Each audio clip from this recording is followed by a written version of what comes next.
Anne Hidalgo, bonjour. Bonjour Jean-Jacques Bourdin. Merci d'être avec nous, maire de Paris, candidate à l'élection présidentielle. L'épidémie de Covid galope, déferlante de variants Omicron. Pas de nouvelles restrictions pour l'instant. Est-ce que c'est une sage décision du gouvernement ? De ne pas faire de restrictions Écoutez, pas de nouvelles restrictions. Là encore, très peu d'anticipation. Vous savez, le 20 octobre, j'alertais l'ARS d'Île-de-France parce que nous voyions monter justement dans les eaux usées les indicateurs nous faisant dire que il allait y avoir cette vague-là. Le ministre de l'Éducation allège le protocole dans les écoles au moment où tout le monde se dit, observe ce qui se passe en Afrique du Sud, en Grande-Bretagne. Donc, comme toujours, un manque d'anticipation. Un manque d'anticipation peut-être lié au fait qu'ils n'ont pas voulu dire aux Français avant les fêtes de Noël ce qui était en train de se passer, mais quand même une grande inquiétude, à la fois parce que ce variant est en train de prendre le dessus. Aujourd'hui, par exemple, sur Paris, le taux d'incidence est de 1000 sur 100 000. 1000 sur Paris. Sur Paris. 1000 donc, sur 100 000. Voilà, ça veut dire qu'en fait, il y en a 100 000 habitants. 1 sur 100 a le Covid. Aujourd'hui a le Covid. Donc l'attention, elle est où ? Elle est surtout sur les hôpitaux. Parce que ce qu'on nous dit, et soyons prudents, mais enfin les études anglaises le confirment, ont l'air de le confirmer, il est moins mortel que ce que l'on a pu connaître avant. Mais il conduit moins de personnes à l'hôpital. Pourquoi ? Parce qu'il touche des plus jeunes. Alors oui, sauf que si ça touche beaucoup plus de monde, ça va quand même conduire beaucoup de monde à l'hôpital. Et un hôpital qui est aujourd'hui en situation extrêmement difficile. Et moi, je veux à nouveau leur dire merci parce que, vous le savez, que ce soit à Paris ou dans les autres hôpitaux de France, on est en train de demander aux soignants de renoncer à des congés, de revenir. Et puis, les soignants vont être aussi touchés par la maladie. Et on le sait, c'est ce qui s'est passé en Angleterre. Donc, je crois qu'il y a eu un manque d'anticipation. Il y a, je dois le dire ici, très peu d'informations. Ce n'est pas normal, je le dirais jusqu'au bout de cette gestion d'une épidémie qui se fait en vase clos, dans un conseil de défense, avec une information qui n'est pas partagée, qui n'est pas transparente avec les Français. L'avis du conseil de défense et les données du conseil scientifique sont communiquées 6 jours après. 6 jours après, à la presse et aux Français, ça n'est pas normal. Anne Hidalgo, mais je vous posais tout de même la question et je vous la repose. Pas de nouvelles restrictions pour l'instant. Est-ce que c'est une sage décision ? Moi, je pense qu'aujourd'hui, le message, il est clair. C'est d'abord continuer à se vacciner. Même si là aussi l'OMS nous explique que ça ne suffira pas parce que la vaccination dans nos pays qui atteint des niveaux très très importants, et c'est très bien, et je le redis, 3e dose, se faire vacciner, c'est extrêmement important. Je vais y revenir. Mais ce que nous dit aussi l'OMS, c'est qu'on ne s'en sortira pas avec des rappels si on ne met pas le paquet sur la vaccination dans les pays où il n'y a pas de vaccination. Je pense à tout le continent africain. D'ailleurs, Omicron vient de là, où il y a des variants. Et donc, il faut, je le redis là aussi, que le président de la République française, qui doit jouer un rôle très très important sur la scène internationale pour permettre justement la levée des brevets, pour que l'on puisse vacciner massivement, pas simplement dans nos pays, mais aussi dans les pays en développement, dans les pays émergents, dans les pays qui n'ont pas accès aujourd'hui au vaccin, parce que c'est une pandémie, c'est une épidémie mondiale. Donc, il faut absolument aussi traiter ce sujet-là. Vous n'auriez pas pris de nouvelles restrictions si vous aviez été au pouvoir, Moi, Anne Hidalgo. Depuis très longtemps, ce que j'aurais fait, c'est beaucoup plus associer les citoyens. Ce que j'aurais fait, si j'avais été au pouvoir, je n'aurais pas laissé ces fermetures de lits dans les hôpitaux. Depuis 2020, plus de 5700 lits 2020, mais sont fermés. Vous savez bien que ça date. Pardon, mais ça date et d'un gouvernement de droite et aussi d'un gouvernement de gauche et d'une présidence François Hollande. Pardon, Anne Hidalgo. C'est vrai ou c'est faux ? Il y a eu, c'est vrai, des suppressions de lits, ou en tous les cas, une gestion de l'hôpital sur laquelle je reviendrai. Comptable. Et si je suis par les Républicains comme par le PS. Si je suis présidente de la République, je reviendrai là-dessus parce qu'effectivement, il faut partir des besoins de santé et pas simplement d'une volonté de contenir des dépenses de santé. Mais tout de même, il y a eu une épidémie, il y a eu un Covid, il y a eu une vague qui a mis l'hôpital par terre, où on a vu que l'hôpital n'était pas suffisamment outillé pour répondre justement à cette épidémie. Ça, c'était en mars 2020. Et après, qu'est-ce qui s'est passé? Il y a eu 5700 fermetures de lits. Et ça, c'est pas lié à des gouvernements autres que celui d'Emmanuel Macron. Donc ça n'est pas responsable, ça n'est pas fermeture sérieux. De lits parce qu'on manque de bras. Oui, eh bien, il fallait recruter, il fallait aller plus loin. Alors on me dit, oui, mais on a fait sauter le numerus clausus des médecins. Oui, sauf qu'on n'a pas donné... Ce que la gauche n'a pas fait. Alors, ce qu'on n'a pas donné... Ce que la gauche n'a pas fait. Écoutez, là encore, c'est des choses totalement en trompe-l'œil. Et qu'est-ce qui s'est passé? On n'a pas ouvert la possibilité dans les universités de former plus de médecins. Alors, c'est très bien de dire, on fait sauter le numerus clausus. Il faudrait former 15 000 médecins par an en France. On en est à environ 8 000 médecins formés. C'est mieux que... c'est mieux qu'avant. C'est mieux qu'avant parce qu'il y a eu des années à 3 000 médecins. Mais sauf qu'on ne permet pas aux universités de former les médecins parce qu'on n'a pas ouvert les possibilités dans les universités. Donc vous voyez bien, ce sont des annonces qui, à grands coups de communication, donnent l'impression qu'il y aurait quelque chose qui se passe et en fait, on continue avec cette même politique qui casse un service public essentiel qui est l'hôpital public. Anne Hidalgo, dès le 3 janvier, les députés débattront du projet de loi transformant le pass sanitaire en pass vaccinal. Si vous étiez député, est-ce que vous le voteriez ? Je ne crois pas que je voterai. En tous les cas, je me conformerai à ce que mon groupe ferait. Et j'ai entendu Valérie Rabault, la présidente du groupe. La principale critique que l'on fait sur ce pass vaccinal, c'est quoi? C'est que c'est une obligation vaccinale déguisée. Les groupes parlementaires, le groupe des députés socialistes et des sénateurs socialistes, depuis longtemps, disent il faut aller vers la vaccination obligatoire. Vers une vaccination obligatoire. Moi, je pense qu'il faut aller vers une étape vers la vaccination obligatoire. Eh bien, qu'ils le disent. Pourquoi ils ne le disent pas? Pourquoi le ministre de la Santé, dans une petite vidéo qui a tourné, avec beaucoup de cynisme, explique c'est exactement la même chose, mais on va pas le dire comme ça. Mais vous voyez bien qu'on est dans une gestion de cette crise qui ne dit pas les choses aux Français. Ça veut dire que vous imposeriez la vaccination obligatoire. Moi, en tous les cas, je porterai la vaccination au maximum, pas simplement en France. Je porterai la vaccination au maximum en France parce que c'est un outil, je l'ai toujours dit. Vaccination maximum, c'est vaccination obligatoire. Oui, obligatoire si elle peut effectivement se faire obligatoire. Et c'est ce que nous portons dans nos groupes, pour être parfaitement clair. Et passe vaccinal en entreprise? Non, passe vaccinal en entreprise. Pas obligatoire, mais alors je comprends plus.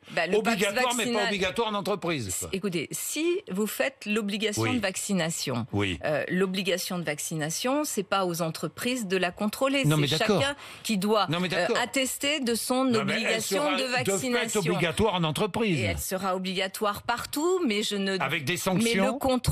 Mais le contrôle ne doit pas, pour moi, revenir. D'ailleurs, ils l'ont dit. Le MEDEF, les chefs d'entreprise l'ont dit. Ils ont dit, écoutez, arrêtez de nous faire jouer ce rôle, entre guillemets, de gendarme, posez les obligations, rendez la vaccination possible.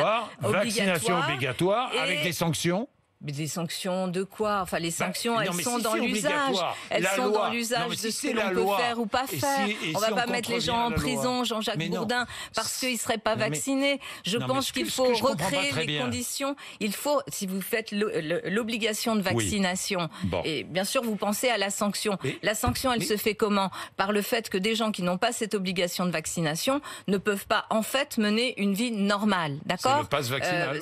Sans avoir cette, qui peut être vérifié par le pass vaccinal, mais qu'ils appellent le pass vaccinal obligation de vaccination.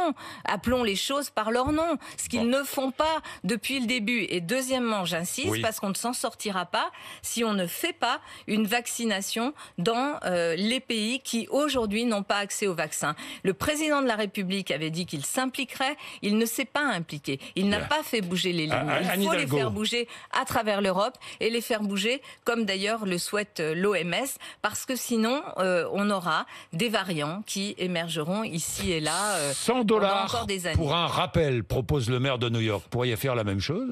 Non, parce que je n'ai pas les moyens de faire ce type de proposition. Et je pense que ce n'est pas par cette incitation financière qu'il faut amener les gens à comprendre qu'en matière de santé publique, la vaccination, ça protège soi et les autres. Mais je ferai beaucoup de pédagogie, ce qui a beaucoup manqué aussi. Vous savez, avant de parler d'obligation, moi j'ai toujours parlé de pédagogie, d'association de la population.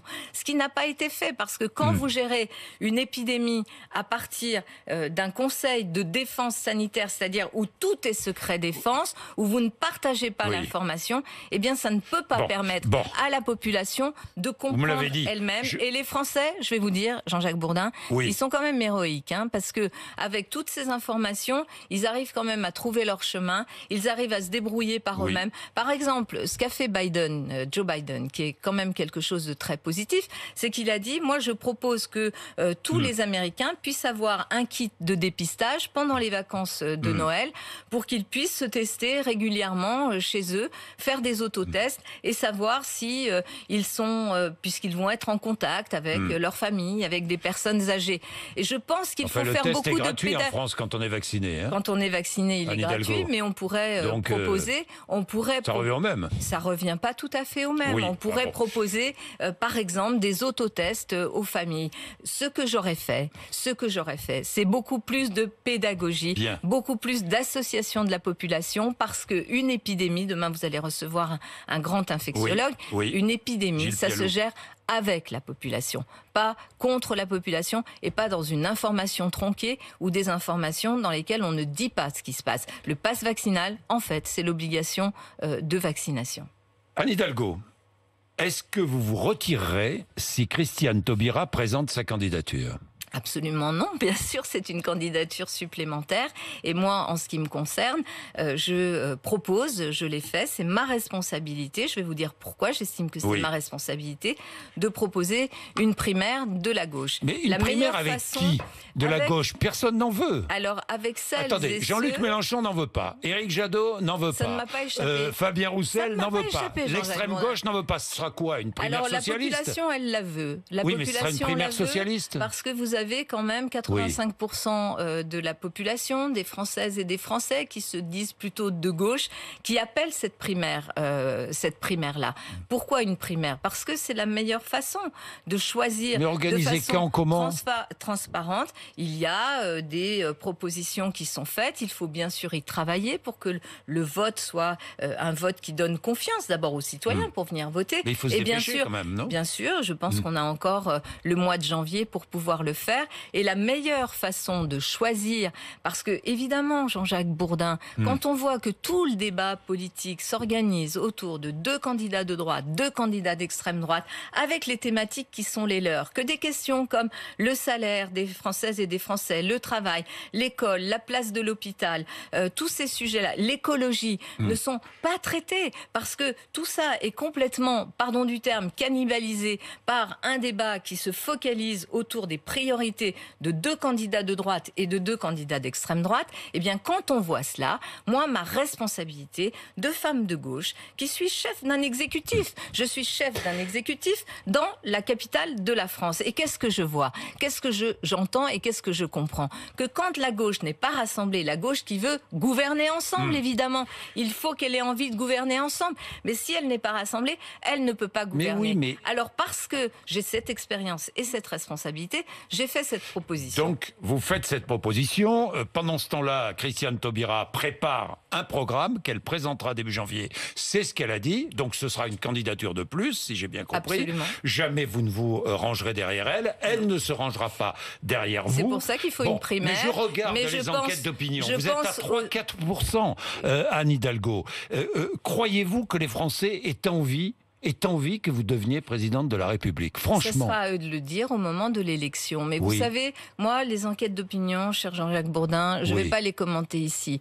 Mais lorsque des sondages me donnent à 0, je vous le dis, à 0, dans le sud-ouest, le sud-ouest et en Occitanie, c'est comme si on me disait, à Paris, tu as des sondages qui sont pas très bons, tu es à 0 dans le 20e et dans le 11e. Je vous répondrai quoi? Il y a un petit problème de sondage, il y a un petit problème d'échantillon. Donc, cher Jean-Jacques Bourdin, je ne vais pas vous parler de cela. Je vais vous parler de ce que moi je veux porter comme projet comme proposition bon, mais alors, attendez, pour les Françaises et les Français. Laissez-moi finir. Le 8 décembre dernier, parce que j'aimerais savoir ce qui s'est passé, Anne Hidalgo, vous vous rendez à La Rochelle, vous êtes dans le TGV, et vous descendez en gare de Poitiers. Il est à peu près 11h du matin. Vous avez réfléchi, retour à Paris. Vous n'allez plus à La Rochelle. Oui, parce que et le là, plan vous blanc annoncez va être le soir sur déclaré à TF1, Paris. vous annoncez le soir sur TF1 que vous appelez une primaire de la gauche. Vous avez réfléchi dans le TGV? Qu'est-ce qui s'est passé? D'abord, c'est pas tellement le TGV. Hein. Oui, mais bon, d'accord. Puisque je reviens sur Paris ce jour-là, puisque le plan blanc est déclenché à Paris, dans les hôpitaux. Mais surtout, ce que je vous ai dit précédemment, c'est-à-dire qu'un débat qui se focalise autour de quoi? De 2 candidats de droite et 2 candidats d'extrême droite. Une gauche qui effectivement s'amenuise parce que j'entends beaucoup de nos concitoyens qui me disent si vous n'êtes pas rassemblés, on n'ira pas voter parce que si la gauche n'est pas rassemblée, elle ne peut pas gouverner. Et nous, on veut une alternative à gauche. Donc, je prends mes responsabilités. Mais vous prenez vos responsabilités. Vous demandez l'organisation d'une primaire. Vous demandez un débat télévisé. Personne ne veut de la primaire. Personne à gauche ne veut de votre débat. Je suis responsable pour 2, pour 3 , pour 5. Voilà. Et ça, ils sont irresponsables, donc. Non, je ne dis pas qu'ils sont irresponsables, mais je vous le dis, et je l'ai dit il y a un instant, Jean-Jacques Bourdin. Pourquoi je prends cette responsabilité?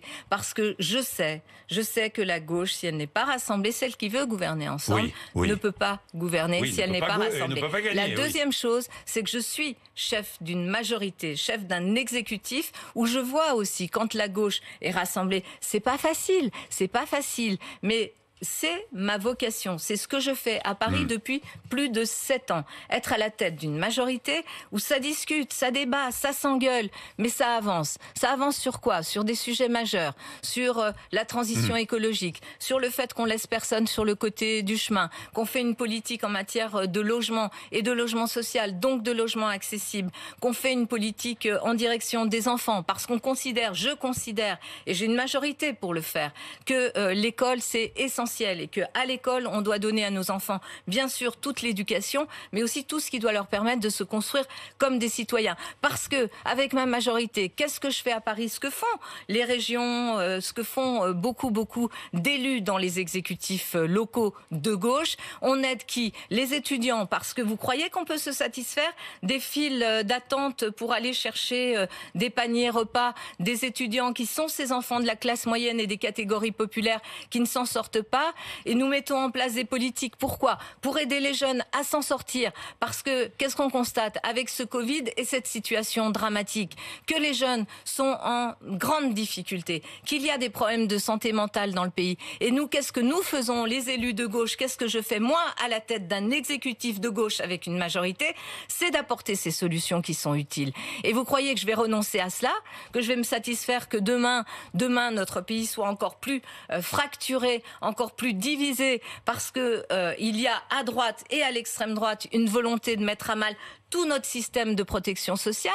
Vous croyez que je vais me satisfaire qu'on nous explique que la retraite demain, il va falloir bosser jusqu'à 67 ans parce que c'est comme ça qu'on arrivera à maintenir quoi? Une espèce de minimum vieillesse pour que chacun puisse partir et que finalement les gens ne puissent profiter de la retraite parce qu'ils seront morts avant, notamment ceux qui ont des métiers pénibles.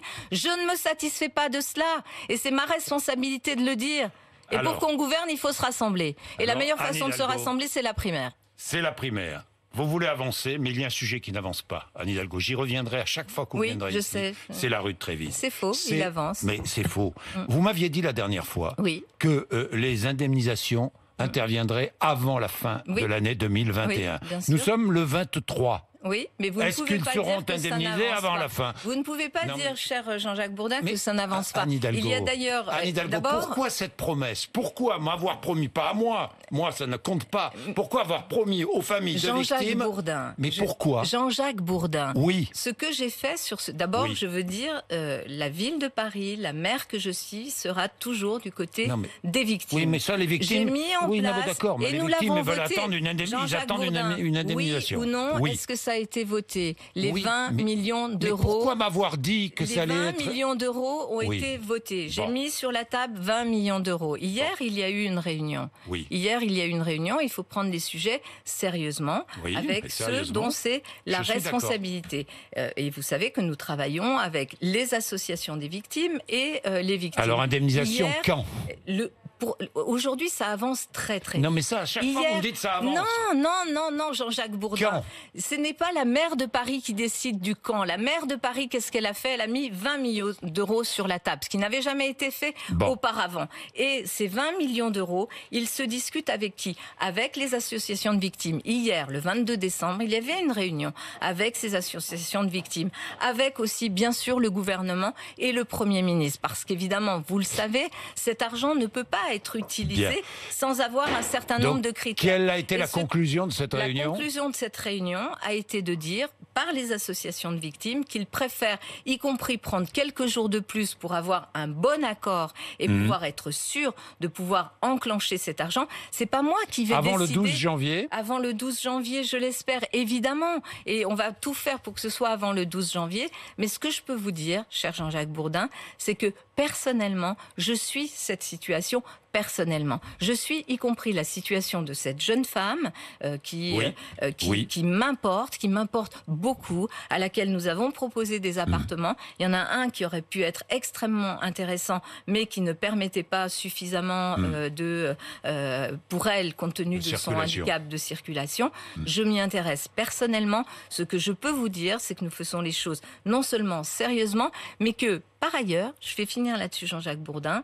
Ce que ça révèle, c'est que le temps de la justice pour décréter les indemnisations, ce temps de la justice est beaucoup trop long.